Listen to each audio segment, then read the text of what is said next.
Одоо та надад менежментийн үйлчилгээ гэдэг энэ үгний цаана юу байгааг тайлбарлаж өгч болох уу? Одоо нөгөө нэг олон компаниудыг нэгтгэсэн шүү дээ тий. Тэгээ ингээд тустай жижигхэн эргэлттэй тэр хүн нэг жоохон өгөөжтэй жоохон биш юм а яг өөртөө таарсан хөрхөн өгөөжийг хийдэг л байсан л хангалттай ашигтай байхыг бүгдээрийн нэг дээвэр доор оруулаад стратегийн хувьд тий ирээдүгөө яаж харж байгаа юм бэ тий.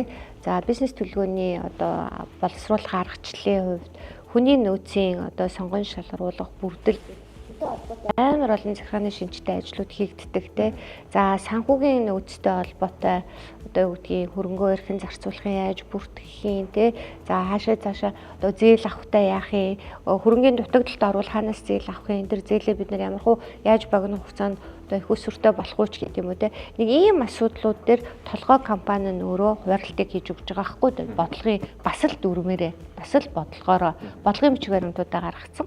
Тэрний дагуу одоо компаниуд айгүй тодорхой ойлгомжтой байдлаар ажиллаж байгаа гэж ойлгож болно. Тэр нэгдэл яг нэгдсэн бодлоготой нэг чиглэлөө харах амьсгаагаа болон алхалтаа тааруулах бүх юмыг менежментийн үйлчилгээ гэдэг юмар охин компаниудаа үйлчилгээ үзүүлж байгаа байхгүй. Тэр нөгөө менежментийн үйлчилгээний төлбөр гэдэг юм чинь аваад маргаашлуугаа бид нөр хөрөнгө оруулалтыгээ сууж байгаа байхгүй. Дахин хуваарлт хийгээд.